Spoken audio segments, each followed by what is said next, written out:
Hey everybody, we are in the turret today and I am going to demo how we do our machine stitched fully corded panels for our corsets.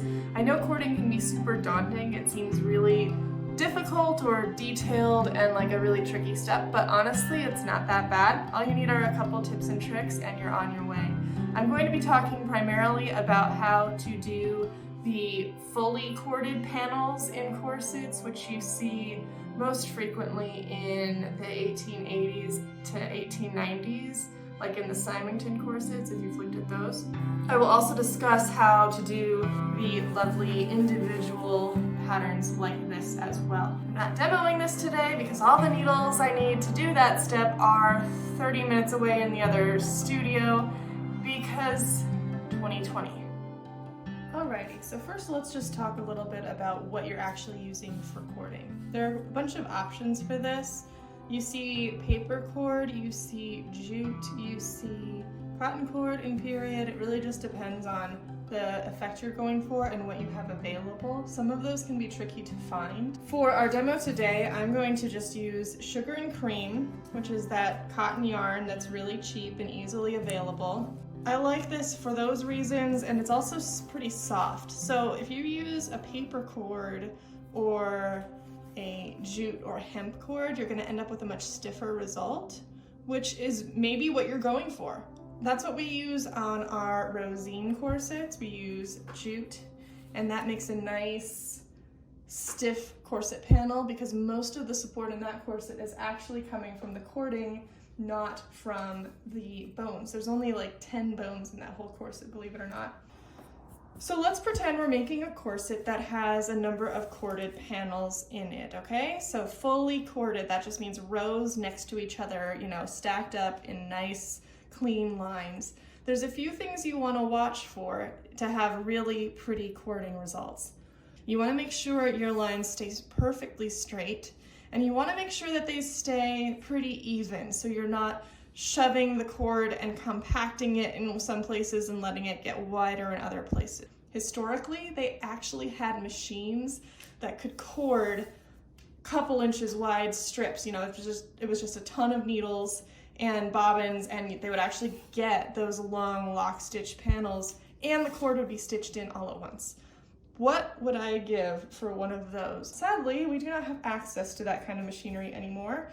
As far as I understand, it was mostly melted down in World War I and II. We have to make do with our tools that we have now as modern sewers. So we have our panel here. We're gonna pretend this is a corset panel. I just sort of drew it out freehand. But I also marked a point here, which is 2 inches wide exactly now. So we're gonna double check and make sure this doesn't shrink after we stitch. With the method I'm going to show you today, your panels actually don't shrink very much. I hear a lot of talk about you're gonna lose so many inches out of your corset if you cord it. Yes, if the fabric encases the cording evenly and kind of curves on each side of the cord, but not if you do it so that the strength layer, the coutil layer, stays flat the whole time. You will have very little shrinkage at all. All right, so I've cut my piece of coutil, and then I've cut a piece of fashion fabric. And as you can see, I've left a lot of room around the edges on the fashion fabric, especially to the sides, because that is all going to get used up in the cording process. The first thing I'm going to do to make sure the rest of our lines are really, really straight is I am going to mark the center line of the first row of cording. Then we have a nice clean line to start with. The reason why I'm starting in the middle is because it's a little easier to cut with extra on both sides and then work your way out both ways. I find that ends up with a cleaner and straighter result than if you try to start in one area here and then move over, especially because the edges of your panel are probably not straight, so it's going to be kind of like, where am I? On a lot of patterns, this is going to be your grain line as well. It also just kind of depends on what sort of cording motif you're going for and how you want it to look. So now that I have that line marked, and by the way, I used a friction pen, these are great. There's some contention about whether or not they come back in cold weather. I've had that happen a couple of times, but you can just iron them away again. So these disappear with heat. So I don't want to go iron this right now because then my line will go away, but I can iron it later and then it looks like I did this magically. So I'm going to do this on a number 2 stitch length, have a nice short stitch length to mimic the historical originals. And I am back stitching at start and stop because this is going to get handled a lot throughout the cording process and I don't want anything to come apart on me. Okay, first row of stitching done, and you'll notice I did that from the back side. For the rest of this, we're going to work from the front, and I'm going to switch out my presser foot to one of these guys. This is an industrial zipper foot. The nice thing about these is that it doesn't have any extra metal along the side here. You can get right up next to things and there's nothing in the way. You actually can get feet like this for most domestic machines as well, so take a look. You probably have a standard zipper foot which has an extra little jut out here, but you can usually find feet that look like this. Some of them, they slide, they can adjust so it's on either side. For industrial machines, it's actually 2 different feet, so we actually have the flip side is another foot that I have in the drawer. I like to work with my cording going this way, which is why I use this foot. Alrighty, I have flipped this over and I've got my zipper foot on the machine and I've got my sugar and cream cotton yarn. Now the idea is that this is going to butt right up inside between the layers, right up next to that stitch line. So I fold this back. Oh, and by the way, this is wrong side to wrong side, of course, as if we were flatlining. I'm not worrying about ending my cord at the stitch line on the ends. I've found that usually with most corset construction, that's not an issue. If it is an issue, what you'd want to do is be really careful about marking where to start and stop your back stitch so that you're back stitching right at that edge there, and then you can flip this back and trim out the tails of your cord. I will also say I have not actually done this technique myself in about 9 months. So this is fresh, brand new, rusty stitching. It's gonna be great. So you can see I'm kind of using my nails to work it in next to that stitch, and I'm eyeing this and eyeballing it, making sure it looks nice and even. I'm also stitching this in white so you can see what the heck I'm doing. And you get to see my super gnarly, COVID washed, winter cold gardening hands. They're not YouTube ready, but that's okay. I'm letting the fabric roll over top of the cord. I am not pulling the fabric taut because that's going to flatten out the cord, but I'm being careful not to work in any sort of like bubble into the fabric either. You want it just nice and flush with the cord. Another thing to watch for as you're doing this fabric, the top fabric, is going to want to slide this way as you stitch. So what I do to avoid that is I just kind of make sure that I'm coaxing it up a little bit and not pulling it or dragging it as I stitch. A lot of this is about kind of muscle memory and keeping an eye on what the fabric is doing.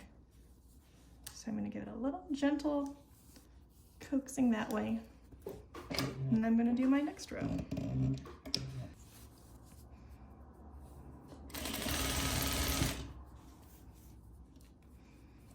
So with this one, I'm making sure to kind of visually keep it the same width as the first stitch. And it can wobble a little bit, you guys. It's okay if it's a little off. It can look like, oh no, things are going a little bit wonky, I need to get in there and fix it. But if you keep the overall thing looking even, by the time you've corded the whole panel, it's gonna look great.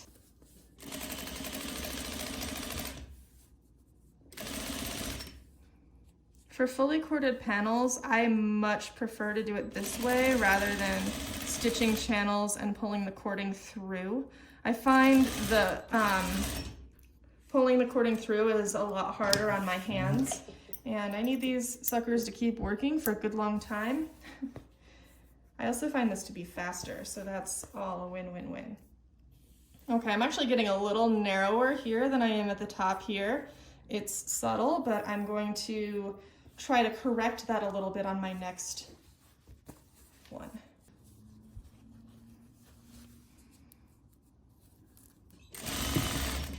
Okay, now because I got a little bit narrow down there, I'm gonna widen this one out just ever so slightly.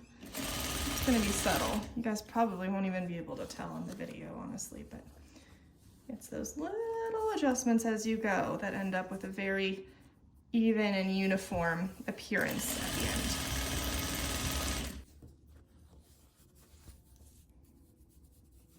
You can also get cording feet, which you might like for this technique as well. It's really just a matter of trying different tools and seeing which ones you prefer and which work the best with your own ability and working style. This is what I like to do. There are different ways, there are probably better ways, but this is the way that works for me. And that's one of the great things about sewing. There are a million ways to do most techniques. There are very few things where only one way is the right way. If someone's trying to tell you that only one way is the right way, they're probably full of it.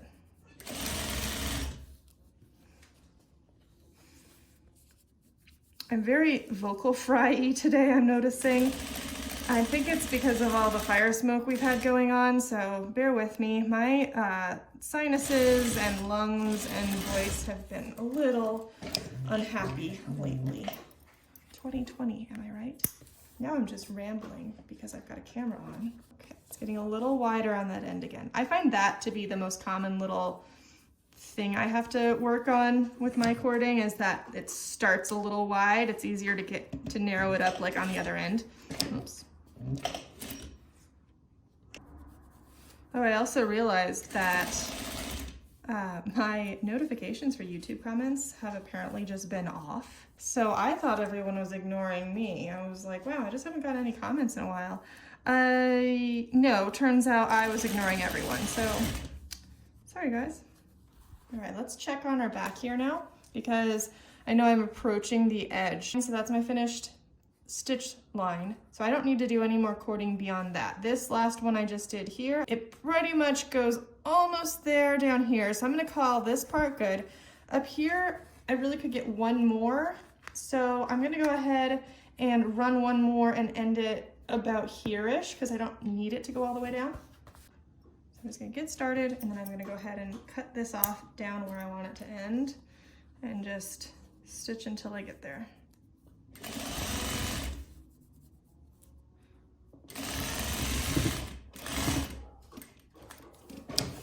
Okay, I'm gonna take a moment and clip my threads. Be a good stitcher.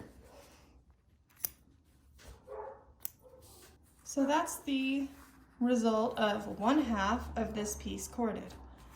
To finish it, we would do the exact same thing on the other side. Just flip it around and start here and keep on going. Then you're ready to assemble it into your corset. Now, just for science, so this measured exactly 2 inches before we started cording. It has not changed at all, not at all. I know we've only done half of it, but I can be pretty confident that this piece is essentially the same size as it was before we started cording. And that's because we're putting all of the dimension into the fashion fabric layer, not into the strength fabric layer.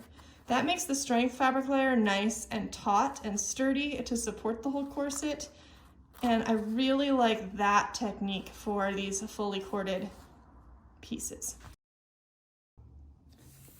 So that's the basics of how we do machine corded panels for our corsets. Another option, let's say you have a ton of panels that are all about the same width, you could actually just cord a long section and then cut out your pieces afterwards. I find that I prefer to do it this way because I'm doing, in some ways, less work. I have less waste. That's the sugar and cream, a single layer, and you can see it's got a nice soft shape, but it definitely is giving some structure and support to those fabrics.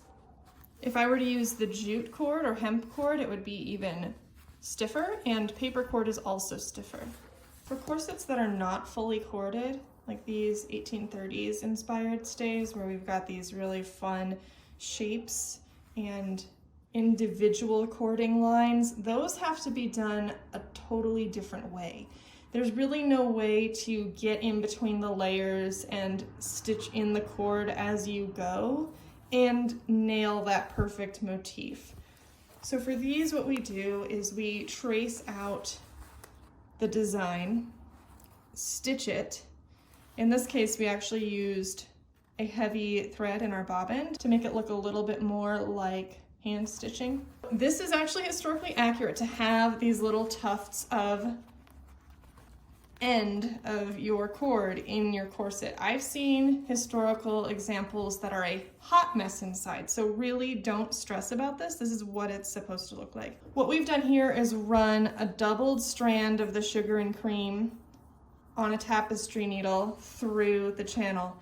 These are about as curved as you can get and still get a needle through it. Any more curved or any longer of a channel and it gets a little tricky. It's also very tricky to get a tapestry needle with yarn in it through coutil, which is why if you're gonna do this style, I recommend using a lighter fabric for your interior strength layer. You thread it through, pull it, poke it out the other end, pull it, and cut off your thread. I believe these are actually quadrupled, so we went back through the channel twice, which is why we've got this little nice loop here and the tuft here. So actually for these, like for this one, for instance, we started here, threaded it out through, pulled it through, went back in, came out that side, clipped it off. Repeat, repeat, repeat, repeat. Yes, your hands will get very tired. This fully corded area here is also done with a tapestry needle. So we stitched all those channels and then we threaded it through. And again, that's really because trying to do the stitch it in place method is really difficult if you're only doing a small section in the middle of a large panel. This corset here is actually one entire piece from this side back seam all the way to the other side back seam. If you have a small piece that's only partially corded with even cording, you could do it this way as well. Like you could leave this flat. I could just say that this is a half corded panel and that would work just fine. I could flatline the rest of this like usual and stitch up my corset if that was what my pattern or my design called for. But when you're working with a full corset piece like that buff colored one, you really want to do the pull it through method. This is wonderfully fortuitous timing because look what just showed up in the mail right as I wrapped up filming for the cording video. This little corset is really fascinating and I'm going to need to do some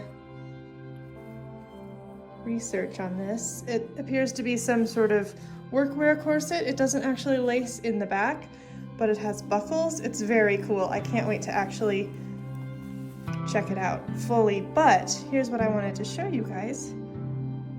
Look at that little cording. This is really, really tiny and was probably done on a cording machine. If you look, it's a really just sort of even strip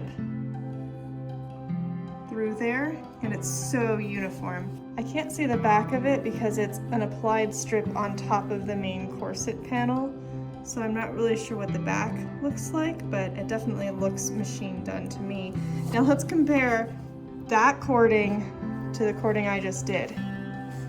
It's like night and day size-wise. It would be really difficult to do this size cording with this technique, although I'm sure it's possible. Someone please prove that it's possible. Anyway, there's a nice little comparison between an actual extant with cording and some cording I just did today.